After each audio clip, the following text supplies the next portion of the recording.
የ30 ሰከንድ ስለ ራሴ ልንገራችሁ።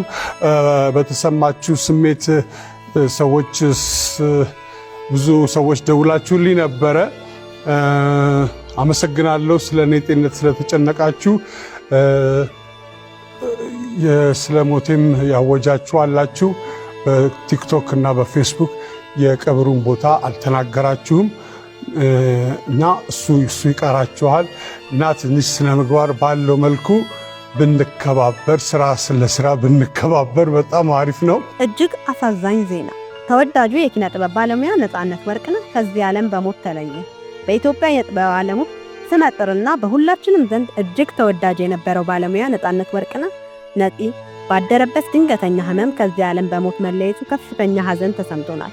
ነፃነት ወርቅነህ በተለይ በኢቢኤስ ቴሌቪዥን ለበርካታ ዓመታት የሚተላለፈውን በብዙዎቻችን ቤት ዘንድ ተወዳጅ የሆነውን የቤተሰብ ጨዋታ ፕሮግራም አዘጋጅና አቅራቢ መሆኑ ይታወቃል። ከፕሮግራም አቅራቢነት ባሻገር በበርካታ ፊልሞች ባሳየን ድንቅ የትወና ብቃትና ልዩ የሆነ የሰው አክባሪነቱ በኢትዮጵያውያን ልብ ውስጥ ትልቅ ስፍራ ነበረው። በቲክቶክ ስለኔ በሽታና ስለኔ ሞት አይወራም። በእርግጠኝነት ስራውን ማክበር አለብኝ።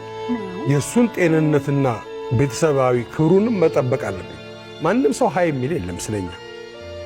ማንም ሰው የፈለገ ነገር ቢሆን አርቲስቶች እኮ እንዲህ ናቸው ነው ይባላል፣ ወይም ደግሞ እንደዚህ ናቸው ይባላል። መከባበር አለብን፣ በደንብ መከባበር አለብን። ያንን እኔ በደንብ አስተምሮት የምሰጠው መከባበር አለብን። እግዚአብሔር ሁልጊዜ የተመሰገነ ይሁን። እኛን ለሚጠብቁ ሁሉ ክብር አይጉደልባቸው። የሰው ልጅ ህይወት እንዲህ ናት። ትናንት ማታ ቻው ብሎ የተለየን ሰው ዛሬ በቤቱ በዚያው ላይ መለስ ይሄዳል ብሎ ማን ይገምታል? ነፂ የኛ የዋህ፣ ነፂ የኛ ምስኪን እንዲህ በድንገት መለየት መላው የጥበብ ቤተሰብና አድናቂዎችን ልብ ሰብሯል። ነፃነት ወርቅነህ ባለትዳርና የሶስት ልጆች አባት ነበር። ባበረከታቸው ስራዎች በደግነት ሁልጊዜ በልባችን ሲታወስ ይኖራል። ለባለቤቱ፣ ለልጆቹ፣ ለወዳጅ ዘመዶቹና ለመላው የኪነ ጥበብ አፍቃሪያን ፈጣሪ መጽናናትን እንዲሰጥ እንመኛለን።